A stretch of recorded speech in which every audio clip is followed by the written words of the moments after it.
once again. Wait ko. Cooking, let's do the cleaning. Yes, DIY. Hello, welcome back once again to another video. Ngayon naman po, ang lutuin ko ay burger steak. Ito ang ating mga ingredients. Ang una-una, giniling, pork, minced garlic, onions, white onions, carrots, button mushroom, hiniwa ko lang siya ng maninipis, 3 itlog, hidden cheese, evap, cheese whiz, at flour. Ayan ang aking ingredients para sa ating burger steak. Gagawin ko muna siya, gigisahin ko siya bago ko gagawing burger patty, and then gagawa tayo ng white sauce, gravy sauce. Okay?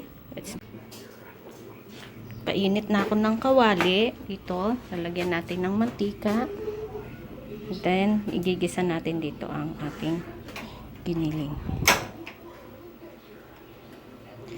Once again, ito po ay ang aking version lang. It depends sa inyo kung paano kung paggawa ninyo. Pero, sa akin, ito, ganito ang sinusunod ko na version ng aking burger steak. So, yan, mainit na po ang ating kawali na may mantika. Ang gagawin natin ay lalagay tayo ng bawang. Kaunti ng bawang, yes. Hatiin ko lang kasi para mamaya sa ating gravy meron pa rin akong toasted garlic.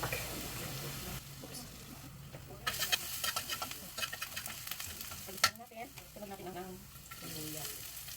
Ang sibuyas lalahatin na natin. Okay. Nilalagyan ko nga rin pala ng kaunting soy sauce ang ating gravy para medyo brownish siya.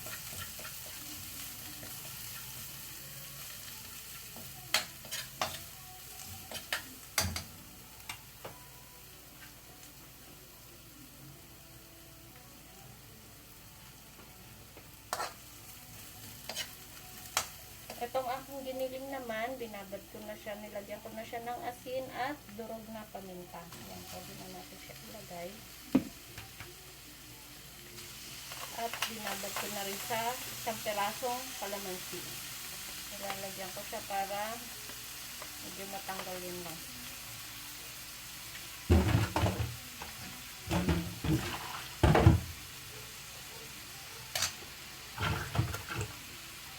Bisa-bisa lang natin.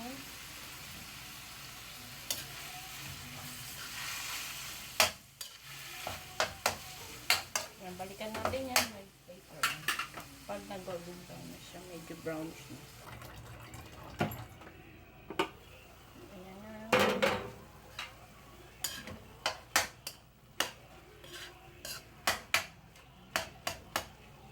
Lagay na natin yung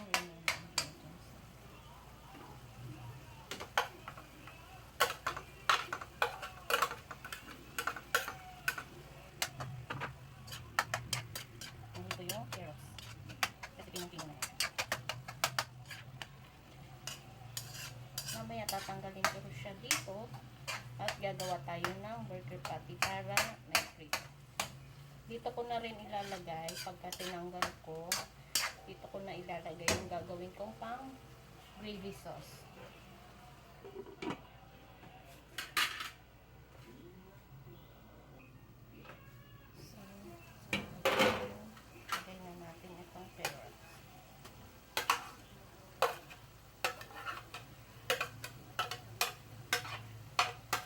Meron pa rin sustansya ang ating burger steak. Nakakain siya ng mga kids.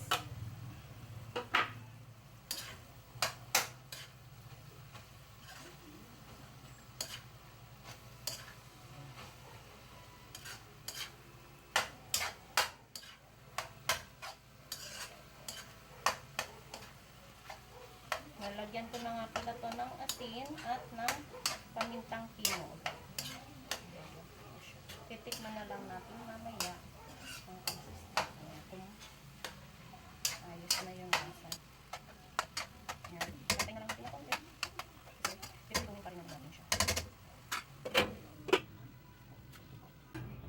Pag-isa ko na, hahanguin lang muna natin to para lagyan natin ng iba pa. Yung ating nangong ginisang giniling, lalagyan na natin ng egg.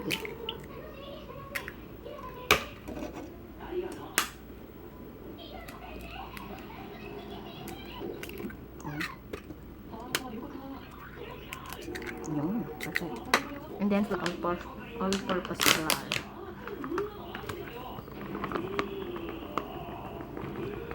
Ayan, para mag-blend at mag-bind. Mix lang natin.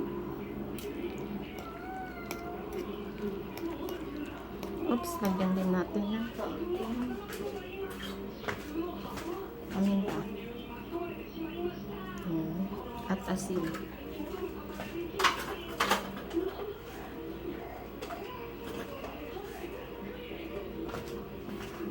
Ayan. Mixan natin siya.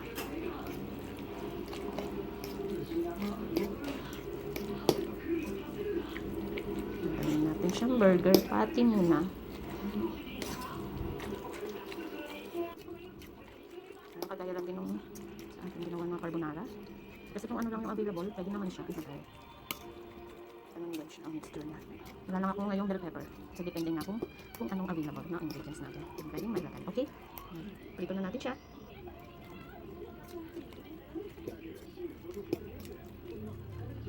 Ayan, ang colorful na niya. Init na ang ating kawali. Lalagay na natin ang ating hotdog. At magagawa po kami ng hotdog eh. Kung wala kami bahugan, Flatten lang natin siya.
gisa na para sa ating blended.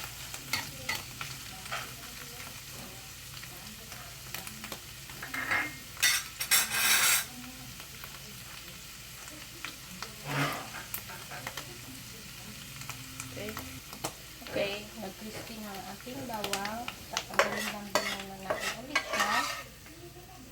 Natin dito. Yan. Dito mo dito isa. Paro na tayo. May bawang na yung kakanya. Ito natin.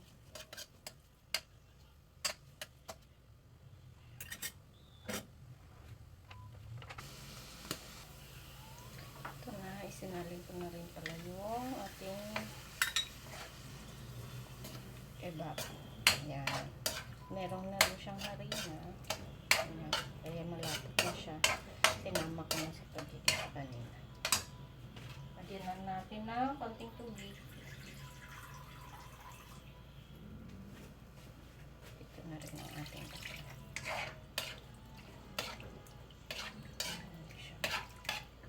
Nilagyan ko na rin siya ng konting soy sauce kanina. Dadagdagan natin.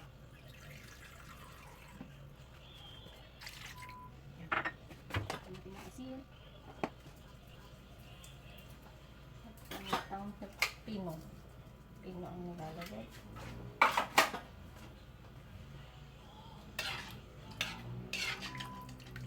Patay lang natin siya para tumulo. Ayan. Ano siya? Wow, ang creamy na niya. At nilagyan ko na siya ng konting soy sauce. Isang ganito yung soy sauce. Pampalasa niya. Then, para mas maging cheesy pa siya. Yan. Nilagyan ko ng keso. Ide. At, syempre, hindi mawawala ang ating cheese whiz.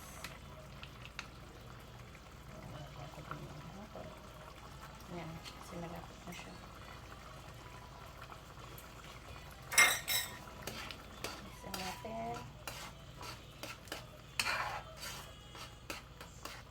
Mamaya lalagay natin yung burgers patty. Para kumapit yung lasa mo. Yan. Lagyan natin ang konti-konti. Yan. Kasi sisip-sipin pa siya ng patty. Mamaya. Yan. Pakuloy lang natin ng konti ulit. So, ito na po. Wow. Ito na siya. Ano yung consistency niya. Yan. Pwede na natin ilagay natin. Ito po kasi mahalo siya.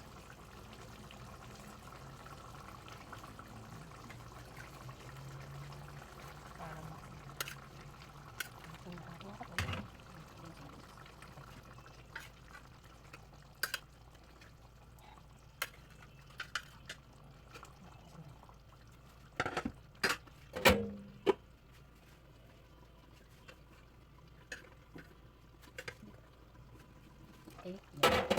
yan, luto na siya. Ito na ang ating burger steak with mushroom gravy. Kung nagustuhan nyo ang video ito, huwag kalimutang mag-like at mag-comment. Kung hindi pa kayo nakasubscribe, mag-subscribe na kayo at i-push nyo na rin ang button para updated kayo sa ating mga bagong upload na video. So once again, ito na ang ating burger steak with creamy sauce gravy. Nanay style. Okay. Let's eat.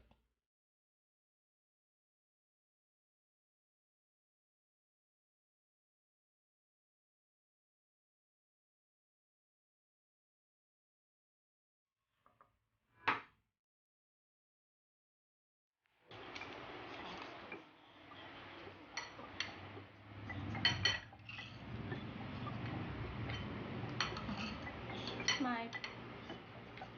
Sarap.